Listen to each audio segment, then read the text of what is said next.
కానీ 5 సంవత్సరాల తర్వాత ఈ రోజు సిబిఐ అన్ని ఆధారాలు బయట పెట్టిన తర్వాత కూడా ఈ రోజు వరకు కూడా అవినాష్ రెడ్డి అనే దుర్మార్గునికి ఈ రోజు వరకు కూడా శిక్ష పడలేదు. కారణం ముఖ్యమంత్రిగా ఉండి జగన్మోహన్ రెడ్డి గారి తన అధికారాన్ని అడ్డువేసి అవినాష్ రెడ్డి ఒక హంతకుడని తెలిసి కూడా సొంత చిన్నాన అంటే నాన్న తర్వాత నానంతటి వాడు, చిన్నప్పుడు ఎత్తుకొని పెంచిన వాడు, సొంత చిన్నానకు హత్యకు కారణమైన వాడని తెలిసి కూడా 5 సంవత్సరాలు వెనకేసుకొచ్చారు. 5 సంవత్సరాలు కాపాడుకుంటూ వచ్చారు.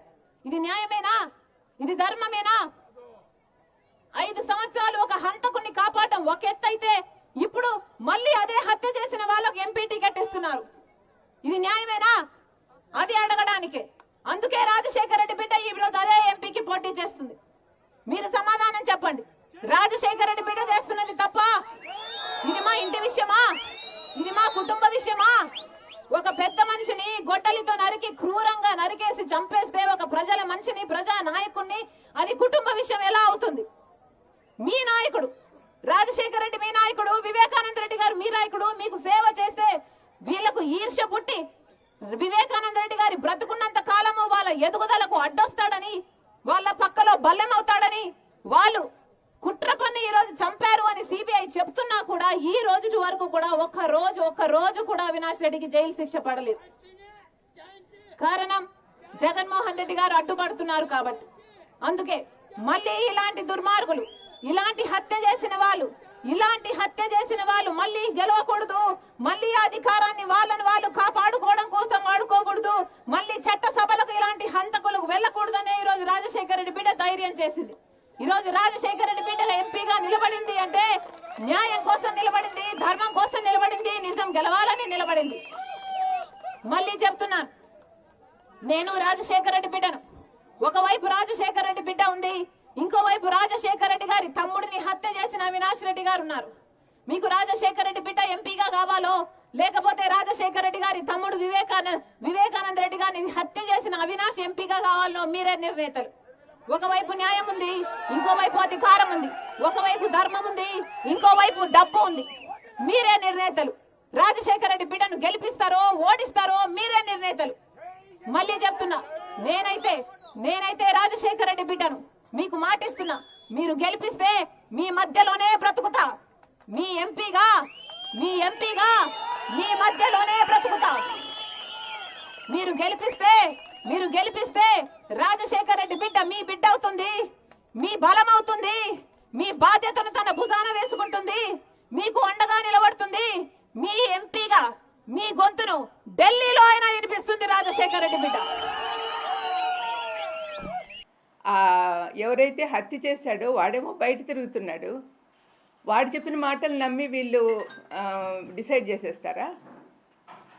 వాళ్ళేనా డిసైడ్ చేసేవాళ్ళు? మరి జడ్జిలు, కోర్టులు ఎందుకండి? ఆ చిన్న పిల్లోడు వీళ్ళకంటే 10 ఏళ్ళు చిన్నోడు. అటువంటి వాడిని జీవితం అంతా నాశనం చేస్తున్నారు ఈ ఆడపిల్లలు ఇద్దరు. కొంచెమన్నా ఎంపతి ఉండాలండి. వాళ్ళలాంటి పిల్లోడే కదా, మా ఇంట్లో పిల్లోడే అబ్బాయి కూడా. మరి వాళ్లకు పిల్లలు ఉన్నారు, వాళ్ళ జీవితం అంతా ఎంత పాడు చేస్తున్నదో ఒకసారి షర్మిలమ్మ కానీ సునీతమ్మ కానీ ఆలోచిస్తే వాళ్ళకి అర్థమవుతుంది. చంపిన వాళ్ళు మేము బయట తిరుగుతున్నారు, అనవసరంగా వాళ్లకు బెయిల్ ఇవ్వమని వాళ్ళ కోసం సుప్రీంకోర్టుకి వెళ్తున్నారు. కానీ ఏ పాపం చేయని మా భాస్కరన్ ఏమో సంవత్సరం నుంచి జైల్లో ఉన్నాడు, అవినాష్కేమో బెయిల్ రద్దు చేయాలని వీళ్ళు తిరుగుతున్నారు. ఇదేం న్యాయం అండి? వింటున్న మీరన్నా చెప్పండి. మరి మా ఇంట్లో పాప ఇట్లా తయారైందంటే చాలా బాధగా ఉంది. జగనన్నను కూడా ఇంక్లూడ్ చేస్తూ ఉంది. సొంత అన్నయ్యను మామూలుగా శత్రువులందరూ ఒకటయ్యి మన మీద అటాక్ వస్తే మనం ఏం చేస్తాము? ఇంట్లో వాళ్ళందరూ ఒకటవుతాం, మనలో ఉన్న విభేదాలన్నీ పక్కన పెట్టేసి. కానీ దీనికి ప్రకృతి సిద్ధంగా లేదండి. ఇక్కడ అన్నీ వ్యతిరేకంగానే ఉన్నాయి. అబద్ధాల జనకుడైన అపవాది కోరల్లో చిక్కుకోయినున్నారు ఈ అమ్మాయిలిద్దరూ. చాలా బాధాకరం అండి. రాత్రి నేను వీడియో చూస్తుంటే బీపీ సడన్గా రేజ్ అయిపోయింది. ఎంతమందికి అలా ఉన్నదో పరిస్థితి నాకు తెలియదు. మా కుటుంబాన్ని రాజశేఖరన్ కానీ వివేకమన్నను కానీ ప్రేమించే వాళ్ళు ఎంతమంది ఉన్నారు. రాజశేఖరన్ ఇప్పటికి కూడా కోట్లాది మంది మనసులో పెట్టుకొని ఆరాధిస్తున్నారు. నేను మీటింగ్స్కి వెళ్ళినప్పుడంతా ఎంత ప్రేమగా నన్ను ఆహ్వానిస్తారు. It's because of him only. మరి వివేకమన్నని చంపిన వాళ్ళు వివేకమన్న నాకు క్లోజ్ కాదా? ఒకగానొక చెల్లెల్ని నన్ను నెత్తిన పెట్టుకుని చూసుకునేవాడు. వాళ్ళిద్దరికి ఉన్న ప్రేమ కంటే నా ప్రేమ ఎక్కువ అండి, నేను గట్టిగా చెప్పగలను. వివేకమన్న అంటే నాకు చాలా ఇష్టం. మరి నాకు బాధగా ఉండదా? కానీ వాళ్ళు ఇవన్నీ రాజకీయంలో చేర్చి ఇంత అన్యాయంగా మాట్లాడుతుంటే ఏం చేయాలో తెలియని పరిస్థితిలో వాళ్ళ ఇంట్లో వాళ్ళందరూ ఏడుస్తున్నారండి. వీళ్ళిద్దరి పర్సనల్ అజెండాతో పర్సనల్గా వాళ్ళు ఎన్ని కక్షలు పెట్టుకున్నారు జగన్ మీద కానీ అవినాష్ మీద కానీ. దీనివల్ల ఏమవుతుంది, రాష్ట్రం అంతా అల్లకల్లోలం అయిపోతూ ఉంది. పులివెందుల్లో రాజశేఖరన్న వివేకమన్న ఫ్యాక్షనిజం ఉండకూడదని చెప్పి మా నాన్న ఉన్నప్పటి నుంచే మొదలుపెట్టారు. ఫ్యాక్షనిజం ఉండకూడదని. నాన్నని చంపినప్పుడు కూడా ఏమీ యాక్షన్ తీసుకోవద్దని మా అమ్మ అందరినీ కోరింది. అట్లా కామ్గా జరిగిపోతూ ఉంది.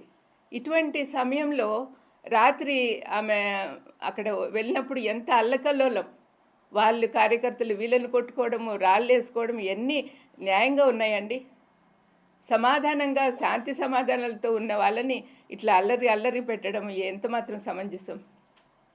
ఇవన్నీ కూడా అండి దయచేసి వాళ్ళు చూస్తే, అమ్మాయిలారా మేనత్తగా చెప్తున్నా, దయచేసి మీరు మారండి. ఇప్పటికైనా నోరు మూసుకోండి.